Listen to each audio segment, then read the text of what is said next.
கூலி படத்துடைய இன்ட்ரவலு அந்த கிளைமேக்ஸ்ன்னு சொல்லிட்டு அதை பத்தி சில விஷயங்களை வந்து கண்டிப்பா பேசி ஆகணும்னு எனக்கு வந்து தோணுச்சு. அதுக்கு தான் இந்த வீடியோ நான் எதுவும் பெருசா ரிவீல் பண்ண போறது கிடையாது. ஆனா நீங்க கடைசி வரை பாருங்களேன், நான் என்ன சொல்ல வரேங்கிறது உங்களுக்கு புரியும்.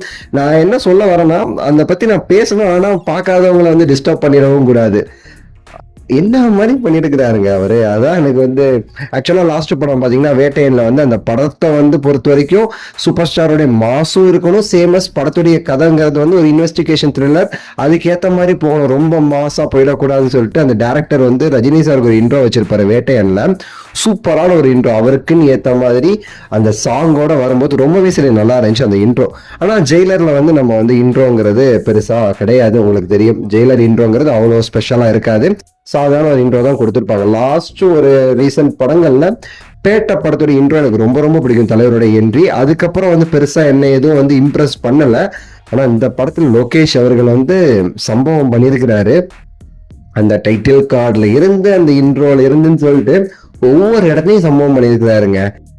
இன்ட்ரோ மட்டும் இல்ல, ஆல்ரெடி நான் சொன்ன மாதிரி இன்டர்வல் சீன் ஆகட்டும், அந்த இன்டர்வல் சீன் இருக்குது பாருங்க, இந்த ப்ரீ இன்டர்வல் சீன் ஒரு 20 நிமிஷம் நினைக்கிறேன், 18 நிமிஷம் 20 நிமிஷம் மாஸ் கிளாஸ் ஸ்டைல் எல்லாத்தையும் சேர்த்து வச்சு பண்ணியிருக்காரு பாருங்க. அனிருத் அவர்களுடைய பிஜிஎம்ல மிரண்டுட்டேன்.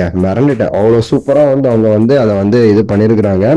ரொம்பவே சரிங்க. இது வந்து 1000 கோடி எடுத்து வைக்கணும் கரெக்டா எனக்கு தெரிஞ்சு. அந்த அளவுக்கு வந்து ஒரு தரமான ஒரு சம்பவங்களை வந்து இவங்கெல்லாம் சேர்ந்து வந்து கொடுத்துருந்தாங்க. எதையுமே வாயிலேருந்து உளறிடக்கூடாது, ஏன்னா பார்க்காதவங்களுடைய அந்த இது நமக்கு வந்து தெரியும், அவங்கள வந்து நம்ம வந்து இது பண்ணிடக்கூடாது.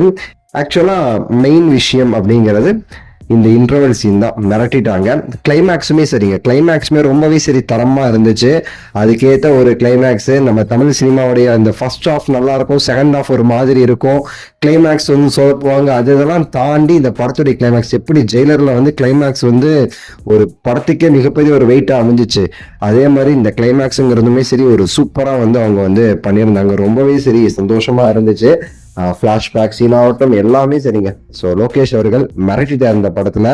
பக்கபலமா நம்ம அனிருத் அவர்கள் வெறித்தனமான சம்பவம் பண்ணியிருக்கிறார் மியூசிக்ல. தலைவர் ஆக்டிங்கு மாஸ் தலைவா, லவ் யூ தலைவா அப்படின்னு தான் சொல்லணும். உங்க கருத்து நீங்க ஆல்ரெடி பார்த்துருந்தீங்கன்னா கீழே கமெண்ட்ஸ் பண்ணுங்க, லைக் பண்ணி ஷேர் பண்ணி சப்ஸ்கிரைப் பண்ணுங்க. அடுத்த வீடியோவில் சந்திக்கின்றேன். நன்றி, வணக்கம், மகிழ்ச்சி.